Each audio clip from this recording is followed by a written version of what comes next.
É importante lembrar que em 2010 o Brasil foi o primeiro país a reconhecer, sabe, o Estado palestino.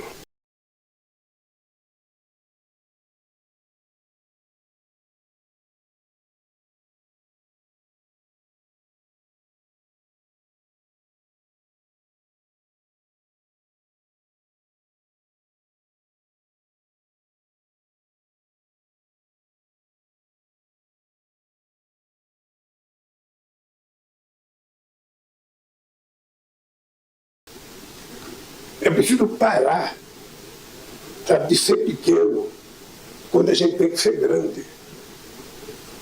Sabe, o que está acontecendo na faixa de Gaza com o povo palestino não existe em nenhum outro momento histórico. Aliás, existiu quando Hitler resolveu matar os judeus. Então não é possível que a gente possa colocar um tema tão pequeno. Está gostando do conteúdo? Curta esse vídeo e fique conosco até o final. Sabe, você deixar de ter ajuda humanitária, quem vai ajudar a reconstruir aquelas casas que foram destruídas? Quem vai distribuir a vida de 30 mil pessoas que já morreram, 70 mil que estão feridos? Quem vai devolver a vida das crianças que morreram, sem saber porque estavam morrendo? Isso é pouco para mexer com o senso humanitário dos dirigentes políticos do planeta?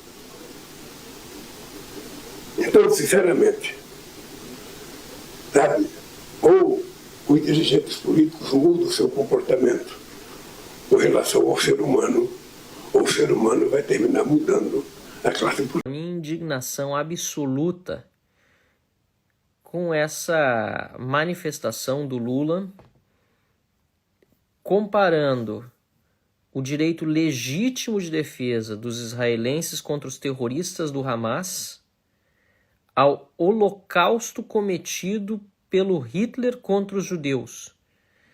Sabe, isso é de uma perversidade, é de uma monstruosidade tão grande, tão absurda, que, como está dizendo aqui o Roberto nos comentários, não pode ficar por isso mesmo e não vai. Olá, eu sou Matheus, repórter digital do canal Saiu no Diário Oficial Notícias. Se inscreva e ative o sino para receber notícias diárias sobre os principais acontecimentos da política brasileira, como, por exemplo, decretos presidenciais, decisões do STJ e STF e muito mais.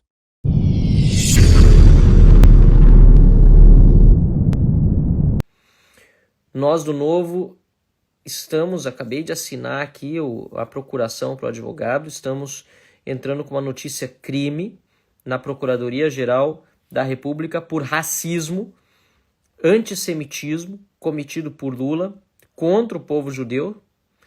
E acabei de receber um telefonema da deputada Carla Zambelli e confirmei que assinarei junto com ela o pedido de impeachment de Lula, em virtude da lei do impeachment, que prevê justamente que quando a nação é colocada em perigo em virtude de uma manifestação do seu mandatário maior, do seu presidente da República, ele deve sofrer impeachment por crime de responsabilidade. Gente, não tem como aceitar o que está acontecendo. Calado, impossível. Isso é algo que extrapola qualquer limite do bom senso, de humanidade. Lula é um monstro. Lula tinha que estar na cadeia. Está gostando do conteúdo? Curta esse vídeo e fique conosco até o final. E quem permitiu que ele saísse, o STF, os ministros do Supremo Tribunal Federal, devem assumir a responsabilidade por terem feito isso com o país.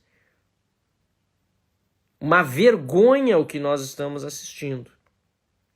Uma vergonha que está deixando o Brasil numa saia justa internacional escabrosa, escandalosa, absurda, abjeta, aberrante. Lula não tem condição nenhuma, nunca teve, de ser presidente da República. E é por isso que nós vamos entrar com essa notícia crime na Procuradoria-Geral da República. Já assinei a procuração pelo crime de racismo contra o Lula, antissemitismo e também o pedido de impeachment do presidente Lula, que não deveria ser presidente, e nem gosto de me referir a ele dessa maneira. Olha, de fato a reação não só da oposição, mas de vários deputados do centro e também da mídia e apoiadores até do presidente Lula. Porque lembra que o presidente Lula, em termos de representatividade expressada aqui pelos seus parlamentares, é uma minoria. São 140 deputados, praticamente que são da esquerda. Olá, eu sou Marcela, repórter digital do canal Saiu no Diário Oficial Notícias. Se inscreva e ative o sino para receber notícias diárias sobre os principais acontecimentos da política brasileira, como, por exemplo, decretos presidenciais, decisões do STJ e STF e muito mais.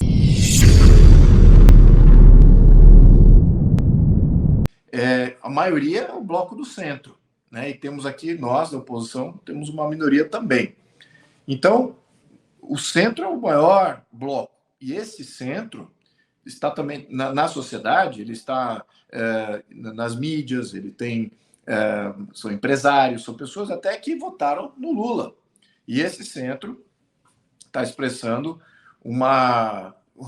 de uma maneira muito contundente que isso é inaceitável. Uma fala alinhada com um grupo terrorista, com uma narrativa contra uma etnia específica, contra uma religião específica, contra um Estado constituído, isso é gravíssimo em vários níveis, né? Talvez o governo queira minimizar os impactos, né, dessas falas, mas, de fato, no contexto de relações exteriores, de país, isso é um marco que cria uma divisão muito grande para as futuras parcerias que o Brasil possa vir a fazer.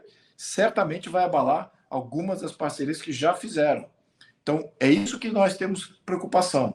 Qual é o Brasil que nós temos projetado para frente. E o Brasil que ele está projetando, esse governo especificamente, com essa mudança de abraçando terroristas, sendo um dos únicos países do mundo a abraçar a narrativa terrorista. Nem os próprios países da Liga Árabe estão adotando essa narrativa. Vejam o quão radical foi o nosso incumbente da presidência da República. Então, é esse aspecto que está gerando choque, além da oposição. Então, a gente tem que levar isso com muita seriedade, e sem dúvida. Na minha opinião, nós não fazendo nada, e não fazermos nada, desculpa o português aqui, vai deteriorar a questão brasileira, não só política, mas certamente econômica e social. Vimos como é que foi a reação de Israel contra os colombianos, que lá tem um presidente que era ex-narcotraficante, guerrilheiro, general e guerrilheiro das Farc, e agora está como presidente da República falando os maiores absurdos. E o que está acontecendo com ele? O Israel criou toda sorte de limitação, embargo de exportação para a Colômbia, de tecnologia que afeta os armamentos, os radares, computadores. Então, vai afetar certamente a economia. No caso do Brasil, a declaração do embaixador israelense foi até pontual, especificando somente o presidente Lula, o autor. Está gostando do conteúdo? Curta esse vídeo e fique conosco até o final. Da fala. Então, ele não envolveu o país ainda. Não fez ainda um país não grata. Fez só uma persona não grata. Então, está isolado na questão do presidente. E é exatamente isso. Eles entendem que o país não é o presidente. O presidente não representa o país. Está bem nítido isso. Ele está querendo colocar a gente em rota de colisão com nossos antigos parceiros e quer abraçar ditadores, quer abraçar terroristas e narcotraficantes regionais. E é esse que tem sido o norte de relações exteriores e nós temos que reagir contra isso. Não reagindo é muito pior. Agora, o presidente Lula, o Palácio do Planalto, como eu contei agora há pouco aqui no bastidor, eles partem da premissa de que, neste momento, essa crise diplomática com Israel não vai trazer prejuízo de caráter econômico ao país. De fato, essa é uma premissa verdadeira ou essa é outra premissa equivocada do Palácio do Planalto? Olha, do ponto de vista direto, é bem provável que eles tenham razão, né, em termos de como é que isso vai impactar a nossa economia. Israel é um país pequeno, com uma economia pequena, no entanto é um país muito rico e muito voltado às novas tecnologias, tem muito a oferecer na questão de defesa, certamente não virá nada nesse quesito aqui para o Brasil, em função dessas falas, ao menos durante esse governo. Então, certamente que o impacto econômico é limitado. Agora, eu não vejo também esse ganho com a Liga Árabe de se antagonizar com Israel agora. Qual é o ganho? O árabe vai comprar mais, os países árabes vão comprar mais o Brasil porque o Brasil está agora contra Israel? Eu não acho que faz sentido nenhum. Então foi uma postulação política de zero ganho econômico. Pode ter um zero impacto negativo econômico, ao menos no curto prazo, como eu mencionei o caso da Colômbia. Existem desdobramentos aí de você ter um presidente que está com discurso antissemita. Isso, no foro internacional, isso tem efeitos também. Então, os países vão estar muito preocupados em fazer negócio com o Brasil. O próprio Estados Unidos, eles devem estar pensando agora, poxa, imagina se o Brasil agora vira o Irã das Américas. Será que nós vamos tratar o Brasil como um parceiro estratégico? Aquela ideia do Guedes, do Paulo Guedes, de friendshoring, de ter a cadeias de fornecimento vinculadas a países próximos e países amigos? Será que continua essa vertente dos Estados Unidos? Aí sim começa a ter impactos econômicos. Eles começam a optar pelo México, começam a optar pela Argentina, e aí o Brasil fica fora dessa dinâmica comercial por causa de um discurso desse. Né? Agora, sabemos que não é somente um discurso. Ele está querendo, de fato, reposicionar o país. Esse que é o grande problema. Totalmente intencional, consistente. Ele, até pouco tempo atrás, ele está enviando dinheiro para uma organização da ONU, em que ainda está aparelhada por terroristas, foi noticiado no mundo inteiro, um grande escândalo. Então, ele está financiando indiretamente grupos terroristas em função de financiar essa agência da ONU, que não está limpa. Vários países deixaram de financiar essa agência da ONU. Então, o país está dobrando, nosso Brasil está dobrando a aposta, isso por causa do Lula. Tivemos ali a África do Sul, que fez uma menção também nesse sentido, de que Israel estava no sentido...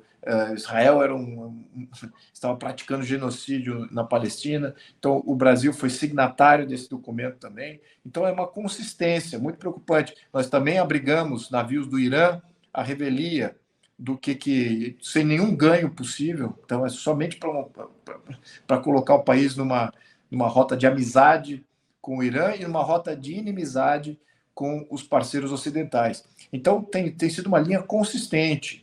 Né? Imagino que aí o Amorim, que está por trás disso, né? O nosso eminência parda das relações exteriores do Brasil, e eles são da linha antiga, defunta, do marxismo, em que o imperialismo precisa combater o imperialismo capitalista, então todos os países que representam esse imperialismo capitalista são inimigos. Então ele está aí nessa linha. Muito perigoso para o país. Isso não está sendo comunicado, as pessoas estão dando apoio ao governo ou porque são da esquerda, ou porque pensam que o socialismo funciona.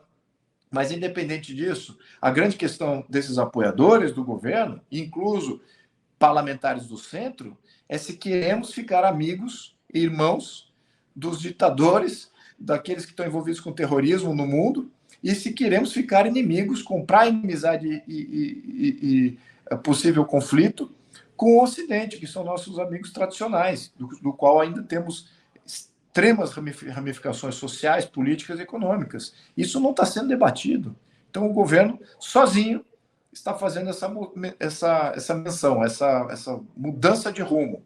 E a sociedade precisa saber, porque os impactos certamente vão ser negativos em todo esse escopo que eu mencionei. Foi completamente inesperado para mim.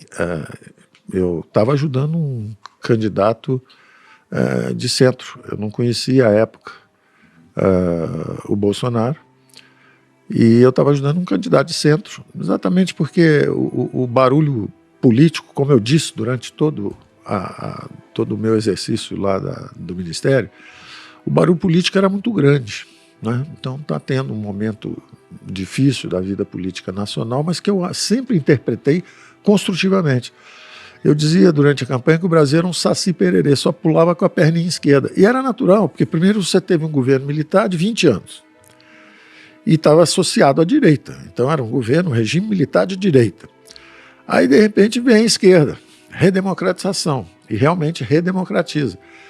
E aí você sai para agora 30 anos, então, de social-democracia, a esquerda no poder, 30 anos, trocando apenas, eles diziam, eu chamava da armadilha do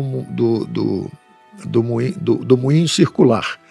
Quer dizer, o partido era o PMDB da causa das diretas já, precisamos fazer eleições diretas, a defesa da democracia, espetacular. Olá, eu sou Marcel, repórter digital do canal Saiu no Diário Oficial Notícias. Se inscreva e ative o sino para receber notícias diárias sobre os principais acontecimentos da política brasileira, como, por exemplo, decretos presidenciais, decisões do STJ e STF e muito mais.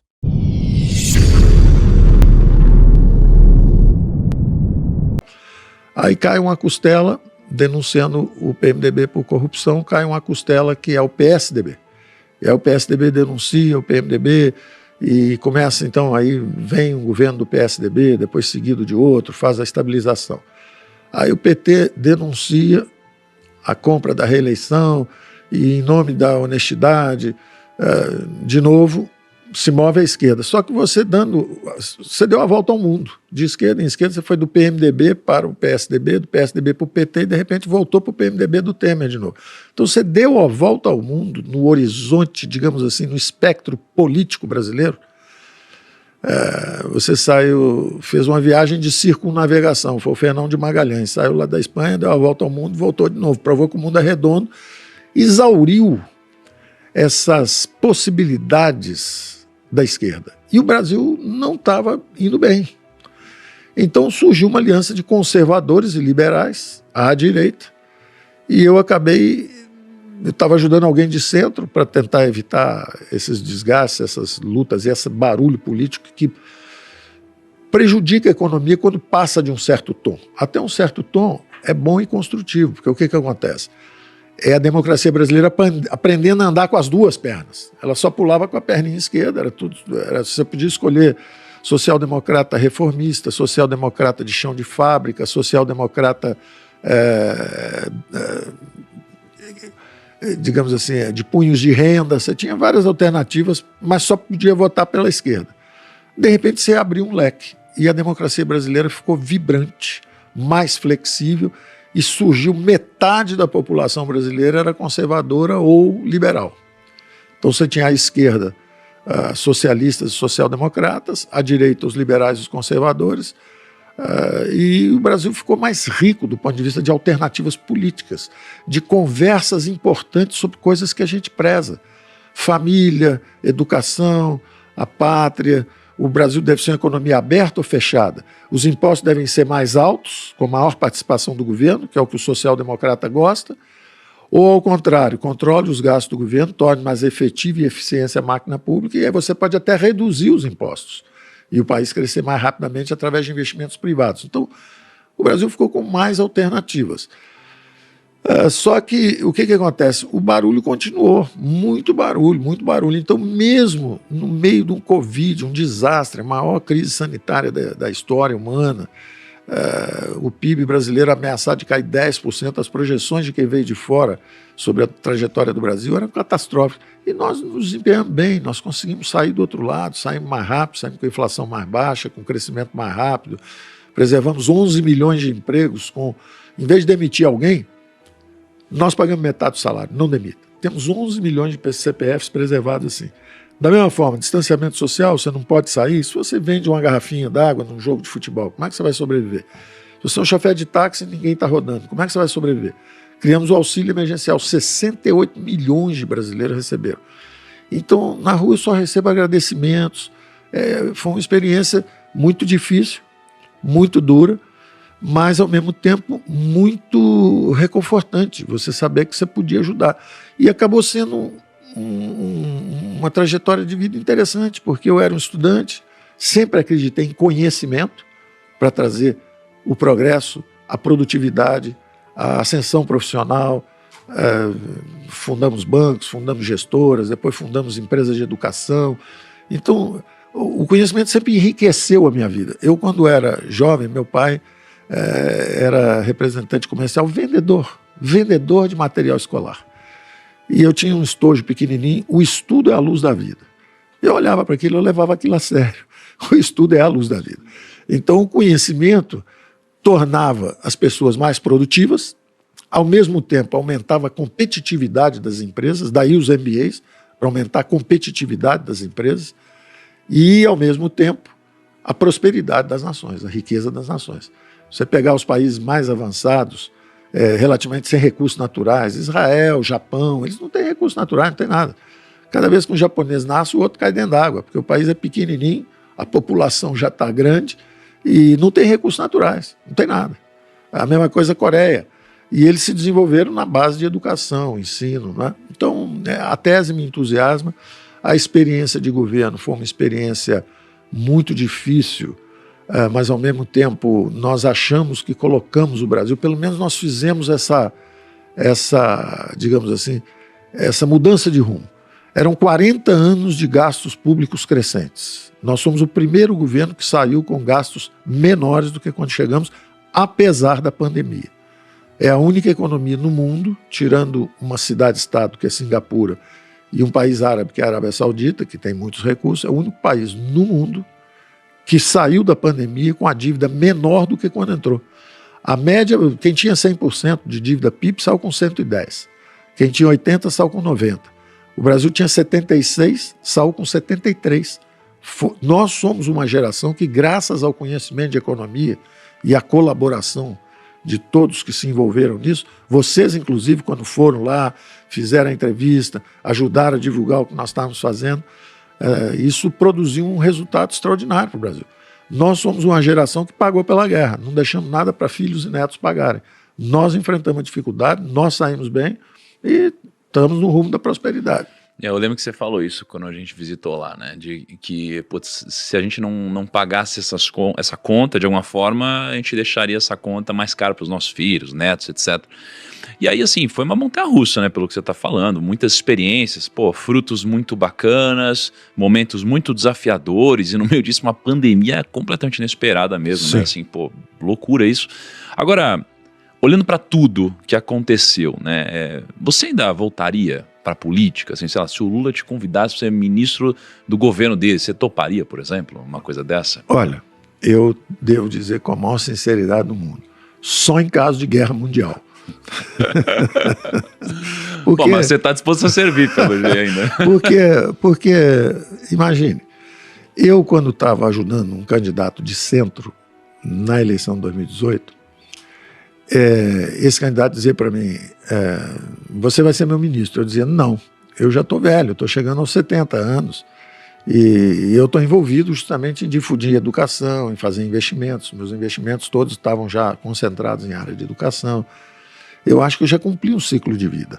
Quer dizer, eu fui um estrategista financeiro de banco, que eu fundei, depois ajudei a fazer várias empresas educacionais, e eu achava que eu não iria mais para o governo. Eu me lembro que uma vez o ministro Dornelles, logo na eleição direta, quando o Tancredo Neves ganhou a primeira eleição, não foi a primeira eleição direta, foi a primeira eleição indireta, 1984, 85, ele nomeou o Dornelles, hoje deputado federal, era ministro da Fazenda. E o Dornelles pediu 3 nomes para o Mário Henrique Simons e 3 nomes para o Delfim Neto. E o meu nome era o único nome comum para o Banco Central. Então eu fui sondado para o Banco Central. E eu me lembro, na época, o Mário Henrique Simons, o próprio Mário Henrique Simons, que tinha me dado uma força para fundar o banco, tinha sido meu professor na Getúlio Vargas, eu fui a ele e perguntei, professor, o senhor me deu força para fundar um banco. Aí agora, um ano depois, o senhor dá o meu nome para ir para o governo, estou sendo convidado para o governo e tal. Ele falou, Paulo, você já tem independência financeira? Eu disse, não. Então não vai agora, não. Eu dei o seu nome porque acho que você é um jovem competente e tal, você pode ajudar o país, mas não faça como nós brasileiros fazemos, não. A gente vai cedinho para o governo, fica famoso e depois vai ganhar dinheiro em cima da fama que a gente conseguiu. Faça como os americanos. Em vez de fazer experiências com o país para aprender e depois usar essa experiência para enriquecer, faça o contrário. Os americanos primeiro fazem experiências pessoais, o primeiro terço da vida você estuda bastante, o segundo terço você adquire sua independência financeira, e no final da sua vida, já mais velho, experiente, fez tudo o que tinha para fazer, vai e sirva a nação. Então, quando esse candidato desistiu, eram liberais e conservadores de um lado, o socialismo do outro lado, ou social-democracia, que é uma forma leve de socialismo, mas é o social-democrata, é um socialista democrata. Eu achei que era uma obrigação, um governo que tinha sido devastador financeiramente, era uma obrigação ir lá e tentar consertar. Eu acabei indo, e quando chegou o Covid, evidentemente, interrompeu os planos mais avançados que nós tínhamos, mas eu acho que, pelo menos, deu-se para perceber o vigor de uma economia quando ela usa as ferramentas de mercado, não é? Então, controle de gastos, reduz os juros, o investimento privado, 900 bilhões de reais já encomendados em investimento para os próximos 10 anos, em energia, em transporte, em cabotagem, em concessões, privatizações. Isso já tem um pipeline aí de investimentos preparados para os próximos 10 anos. O Brasil já está no caminho da prosperidade. Agora a pergunta é se nós vamos nos manter ou se nós vamos sair do caminho da prosperidade. Então, nesse sentido, a experiência foi principalmente quando eu tenho agradecimento das pessoas, eu vejo que eu tinha o conhecimento para eu estar no lugar certo, na hora certa, infelizmente muito difícil, mas as ferramentas funcionaram. Ao longo do curso, nós vamos ver, o crescimento econômico de longo prazo depende justamente da acumulação de fábricas, instalações industriais, investimento em pesquisa, tecnologia, educação, reformas. Esse é o crescimento a longo prazo. Mas você tem as flutuações cíclicas, por exemplo, um Covid, um choque desse, derruba o PIB. Aí você tem que tentar produzir elementos para uma recuperação cíclica, para você trazer o país de volta do fundo do poço, para voltar para a rota de trajetória. Então essas coisas nós vamos discutir no curso.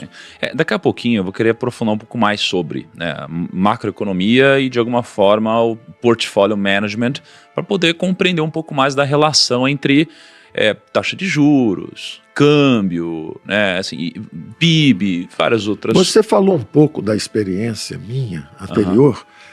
Ela, de certa forma, eu uso uma lanterna do conhecimento para ir fazendo esses deslocamentos.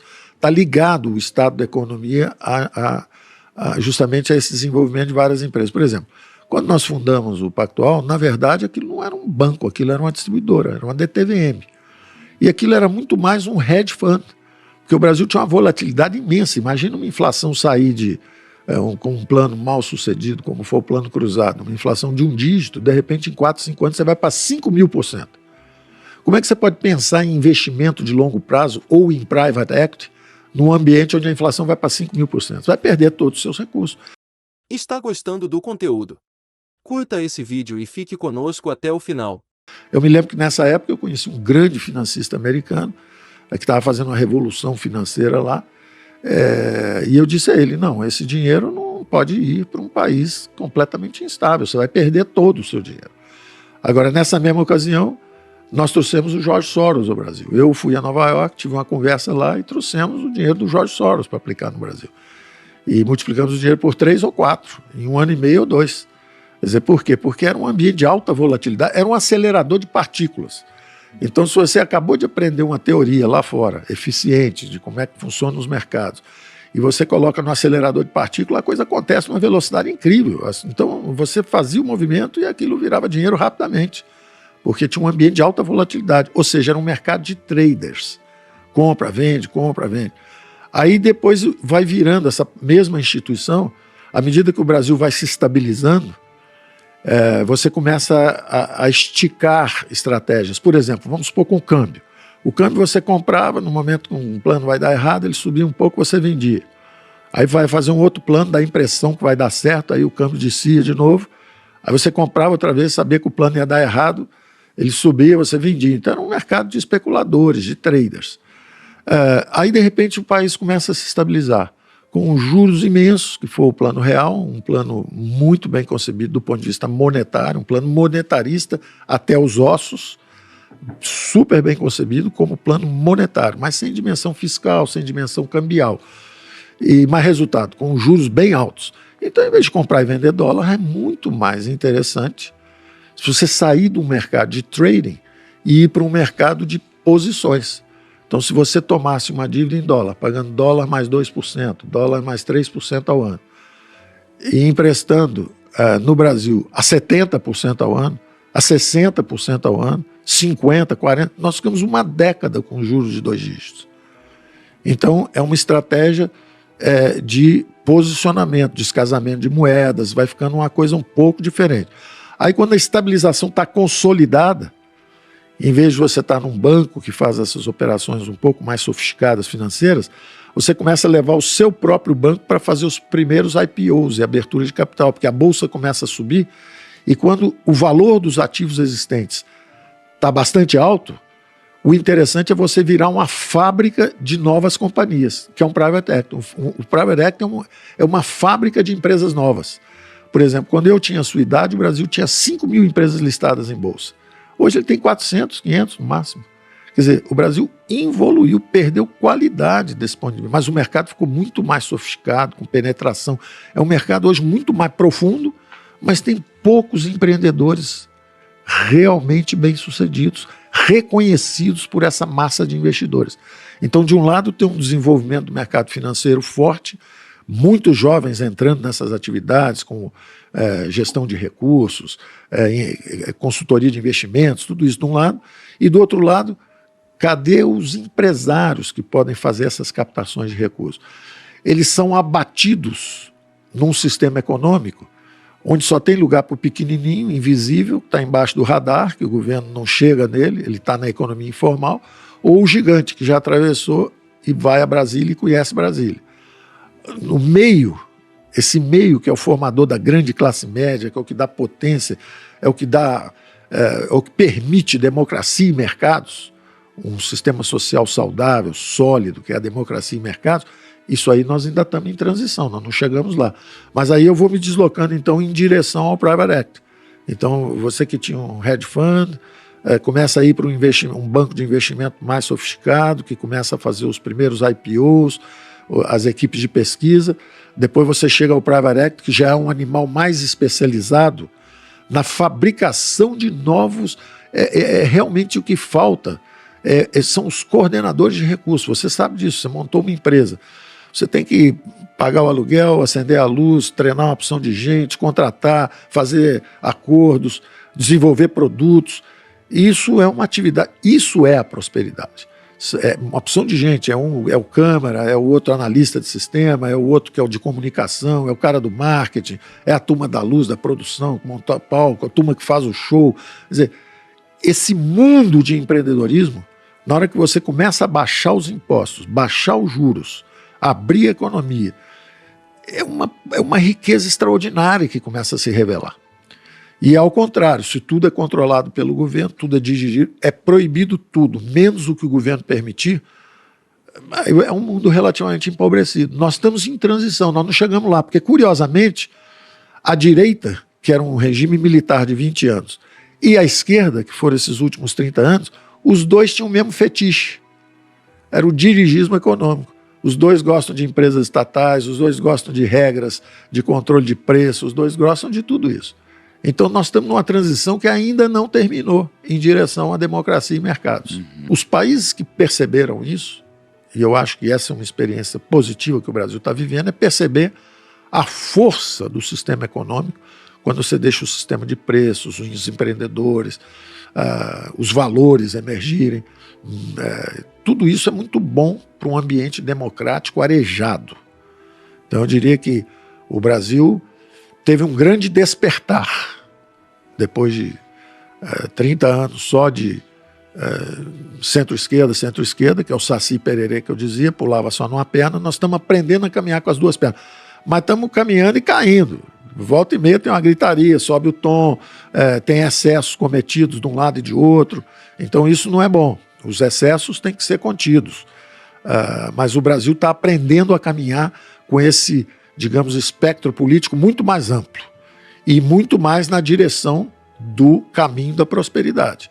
Eu acho que entre uma economia fechada. Nós fechamos o Brasil nos últimos 30 anos. Uma economia aberta, que é o que nós estamos querendo, fizemos vários acordos comerciais, a produtividade vai ser maior, o crescimento vai ser maior, os impostos mais baixos. Então, um primeiro ponto positivo que eu digo é o Brasil segue nessa transição em direção à democracia e mercados. Tudo precisando de aperfeiçoamento. Estabelecimento de procuração, que tem procuração nos autos, acaba de ingressar no STF referente ao habeas corpus que um advogado protocolou sem estar devidamente constituído nos autos, pedindo que o ministro Fux não apreciasse referido ao habeas corpus referente à participação do presidente Bolsonaro na manifestação de domingo. Repito aqui, a defesa do presidente Bolsonaro, devidamente técnica e com a devida procuração nos autos, acaba de ingressar no STF aos cuidados do ministro Fux para que ele não reconheça qualquer habeas corpus no sentido da participação ou não do presidente Bolsonaro na manifestação de domingo. Olá, eu sou Marília, repórter digital do canal Saiu no Diário Oficial Notícias. Se inscreva e ative o sino para receber notícias diárias sobre os principais acontecimentos da política brasileira, como por exemplo, decretos presidenciais, decisões do STJ e STF e muito mais.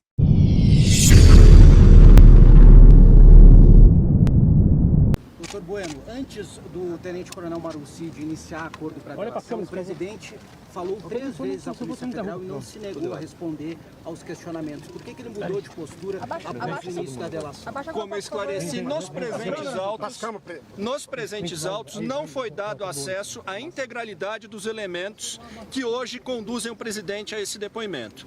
Destaco em especial quebra de sigilo de dados telemáticos De direita, abaixa essa câmera aqui, por favor. Dados telemáticos de telefones celulares e computadores. Hoje o presidente, nas decisões que foram exaradas e que deflagraram esta operação, você verifica o conteúdo, a extração de excertos de conversas que não se tem acesso à integralidade. Quer dizer, fica impossível você ter o contexto de como foram feitas essas conversas que embasam completamente a decisão do ministro Alexandre de Moraes. Doutor Bueno, mas já dá para saber pelas conversas que o senhor teve com o presidente Bolsonaro. Está gostando do conteúdo? Curta esse vídeo e fique conosco até o final.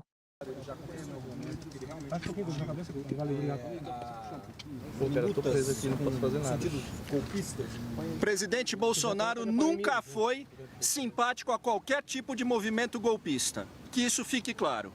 Sobre os demais elementos que constam da investigação, a defesa só vai se manifestar quando tiver acesso a eles. A declaração de estado de sítio no TSE, considera que isso seria de terror golpista, Paulo?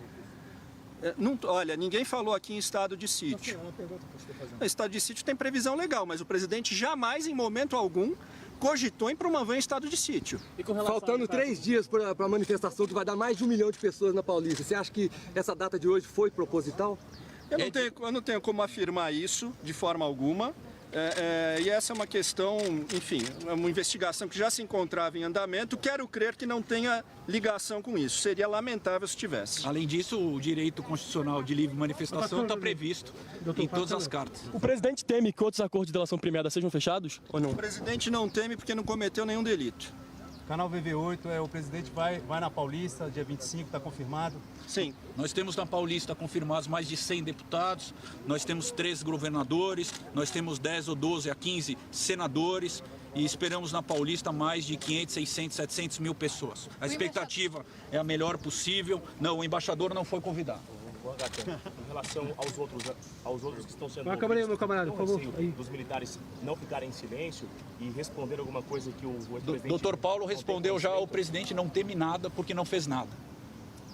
O governador Zema vai na manifestação? Não recebi a informação do Zema, recebi a informação... Vai ter policiamento suficiente para mais de 1 milhão de pessoas, será? Aí o senhor tem que perguntar para o secretário de Segurança Pública. O Tarcísio já está confirmado, né? O Tarcísio está confirmado, o governador Caiado está confirmado, governador Jorginho Melo de Santa Catarina está confirmado. A expectativa é a melhor possível. O presidente terá uma grande oportunidade de fazer um balanço sobre o seu governo, vai fazer uma retrospectiva do seu governo, vai falar sobre o momento dele, desde que passadas as eleições, e vai falar de Brasil para frente, o futuro do Brasil e dos brasileiros. Esta é a perspectiva para o domingo, que é a melhor possível. Que bom que você ficou aqui até o final. Nossos vídeos vão ao ar de segunda a sexta às 19 horas. Compartilhe esse vídeo para que mais pessoas saibam o que está acontecendo em nosso país. Vejo você no próximo vídeo.